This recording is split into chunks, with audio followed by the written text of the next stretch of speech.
Seminar on Biblical Typology, Joshua and the Acts of the Apostles, Part 2. We continue the cycle on biblical typology.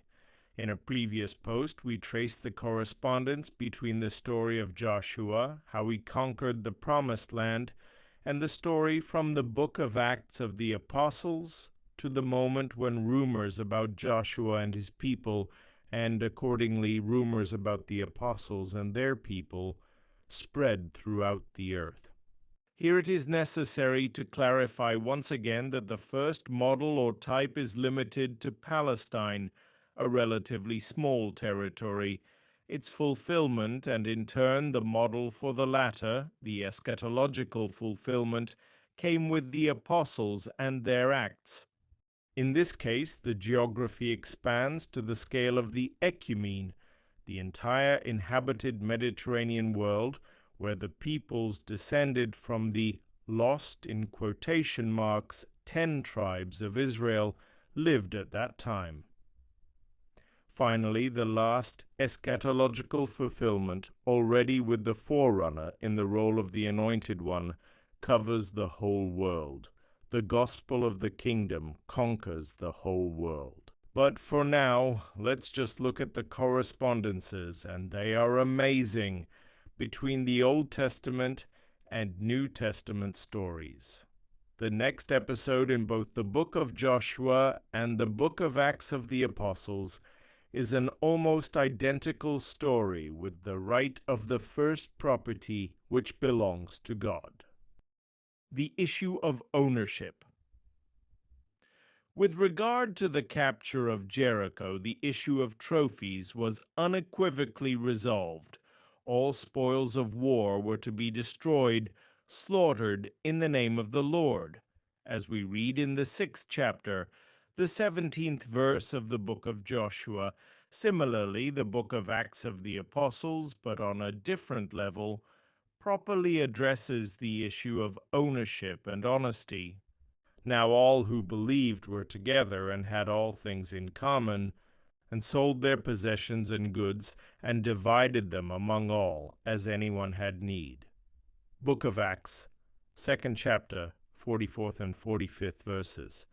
It is interesting that these first victories in the conquest of Jericho and the evangelization of Jerusalem raised the issue of property so sharply. Later, during the conquest of the Promised Land, this principle would be used very rarely. The book of Joshua is the 24th chapter, the 13th verse. On the contrary, God will enrich his people. It can be said that it was the property that was used in the early stages of the invasion as the first fruits. Similarly, it is clear in the New Testament, as we read in the 19th chapter of the Epistle to the Philippians, Titus the 3rd chapter, the 14th verse, and other places of the Holy Scriptures, that private possessions remained untouched. And soon the whole empire, which was once hostile to God, will become Christian. The sin of property and the punishment for it. In the book of Joshua, we read about the sin of Achan, who hid for himself part of the loot from Jericho. See the 7th chapter. Miraculously, this sin is revealed to Joshua, chapter 7, verse 19. This story ends with the destruction of Achan and his house. The typologically relevant event in the book of Acts is the sin of Ananias and Sapphira, which we read about in the 5th chapter, from the 1st to the 11th verses. Their sin was miraculously revealed to Peter, and Ananias and Sapphira died. Reread these stories. In fact, this is one story. Glorification. In the book of Joshua, we read about the great glory of Joshua and Israel, for example. See the 9th chapter, the 1st and 2nd verses. This glory was due to the conquests and the omens that accompanied them. Similarly, we read about the glory of Peter and the other apostles in the book of Acts of the Apostles, the 5th chapter, the 11th and 12th verses. The apostles came with many signs and wonders. Verse 12. Further successful journey in the Old Testament. This is the physical conquest when Ai was taken by glory. Pay attention to the details of the story. First, the open attack on Ai, chapter 8, verses 11 to 13. Second, the alleged failure of Joshua, chapter 8, verses 15 to 17. Third, the result was the capture of the city and the complete victory of Joshua. In the book of Acts, the kingdom is promoted in the form of battles and the preaching of the gospel. Note what happened during Peter's sermon. First, an open sermon in Jerusalem, 5th chapter, 14th to 16th verses. Second, the alleged victory of the high priest and the Sadducees, 5th chapter, 17th and 18th verses. Third, as a result, the apostles continue to preach in the temple, 5th chapter, 25th and 42nd verses. Internal problems and their solutions. The next event in the book of Joshua is the Gibeonite hoax and Joshua's decision.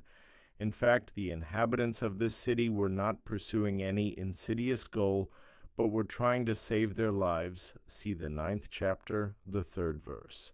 As a result, an alliance was formed with them, the 9th chapter, the 14th and 15th verses.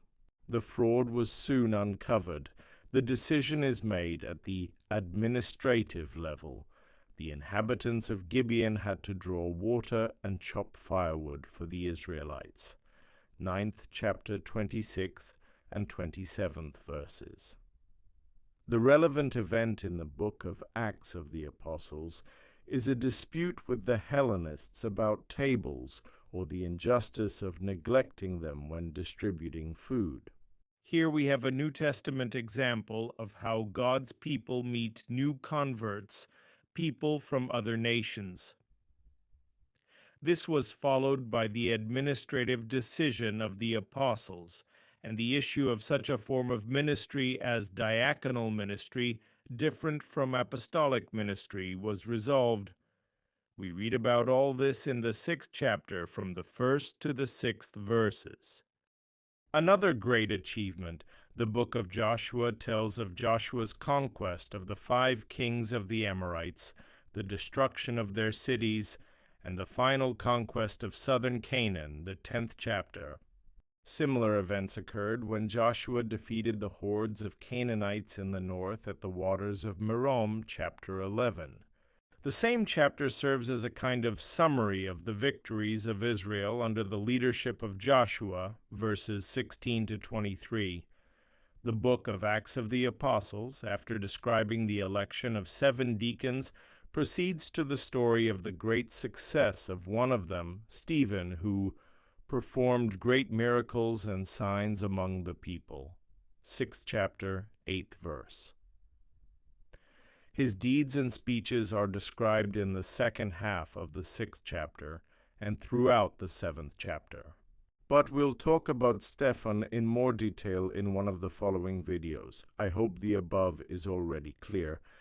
Therefore, it does not particularly need conclusions. But I would like to urge our esteemed listeners to think about something that we have not touched on before, a picture of our future, about the near future when God's forerunner, led by the white Tsar and the kings from the east, will begin their victorious march. I suggest that we recall what we know from the prophecies about the time of the White King, and how this information corresponds to the models of the book of Joshua and the book of Acts of the Apostles. After all, the kingdom of the forerunner does not suddenly descend from heaven to earth. It, like the kingdom of Joshua and the gospel of the kingdom of the apostles, is rapidly spreading and expanding. And there will be difficulties and problems on his way, but they will all be resolved. Biblical prophecies are somewhat like a matryoshka doll. There is a small matryoshka doll. It is inserted into a larger matryoshka doll, and that, in turn, turns into an even bigger one.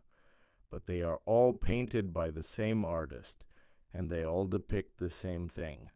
So in the following videos, we will continue to get acquainted with the prophetic Matryoshka doll.